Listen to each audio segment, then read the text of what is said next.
Imam li kao strani radnik pravo dovesti članove svoje obitelji u Hrvatsku?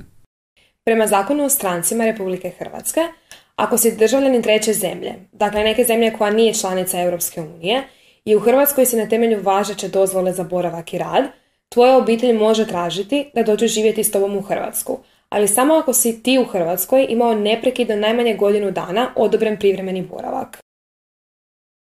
S kojim članovima obitelji se mogu spojiti? U Hrvatskoj se s tobom ne može spojiti baš bilo koji član obitelji. Spajanje obitelji može se odobriti samo članu uže obitelji. Hrvatski zakon o strancima definira koga smatra članom uže obitelji. Prvo, to je bračni drug, a u slučaju poligamnog braka, spajanje obitelji na području Hrvatske odobrit će se samo jednom bračnom drugu. Zatim izvanbračni drug, maloljetno zajedničko dijete bračnih i izvanbračnih drugova, njihova maloljetna posvojena djeca ili maloljetno dijete, to jest maloljetno posvojeno dijete jednoga od njih. Članom obitelji može se smatrati i drugi srodnik ako postoje posebno ozbiljni i osobni humanitarni razlozi za spajanje obitelji u Hrvatskoj. Ta osoba mora ispunjavati sljedeće uvjete. Mora dokazati svrhu privremenog boravka, dakle da traži privremeni boravak u Hrvatskoj zbog spajanja obitelji. Imati valjanu putnu stranu ispravu, imati sredstva za uzdržavanje, imati zdravstveno osiguranje te potvrdu o nekažnjavanju. Ne smije imati zabranu ulaska i boravka u Hrvatskoj ili izdano upozorenje u Schengenskom informacijskom sustavu u svrhu zabrane ulaska. I ne smije predstavljati opasnost za javni poredak, nacionalnu sigurnost ili javno zdravlje. Kako izgleda taj postupak? Postupak spajanja obitelji sastoji se od dvije faze. Prva faza počinje podnošenjem zahtjeva za odobrenje privremenog boravka. Druga faza počinje nakon odobrenja privremenog boravka podnošenjem zahtjeva za izdavanje dugotrajne vize. Postupak se pokreće izvan Hrvatske i pokreće ga član obitelji koji ti se želi pridružiti u Hrvatskoj. Postupak se pokreće u Hrvatskom veleposlanstvu koje je nadležno za državu iz koje su članovi obitelji s kojima se želiš spojiti.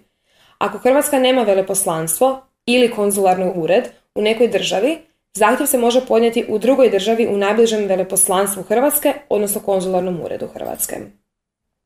Član tvoje obitelji morat će u postupku podnijeti niz dokumenata koji moraju zadovoljavati određene uvjete. Na primjer, dokumenti moraju biti u izvorniku ili u ovjerenoj preslici i moraju biti u ovjerenom prijevodu na hrvatski ili engleski jezik. Nakon što se osobi odobri privremeni boravak, ta osoba treba podnijeti zahtjev za dugotrajnu vizu, takozvanu vizu D.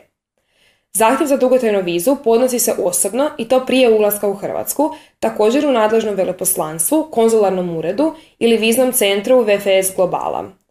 I uz taj zahtjev potrebno je priložiti određenu dokumentaciju, iako je ona manje opsežna. Također, moraš znati da postupak spajanja obitelji nije besplatan. Treba će platiti ovjere dokumenata, ovjerene prijevode, vizne pristojbe, kupiti avionske karte, platiti zdravstveno osiguranje i sl. Koliko će sve to koštati teško je reći jer ovisi o okolnostima svakog slučaja. Koliko traje postupak spajanja obitelji?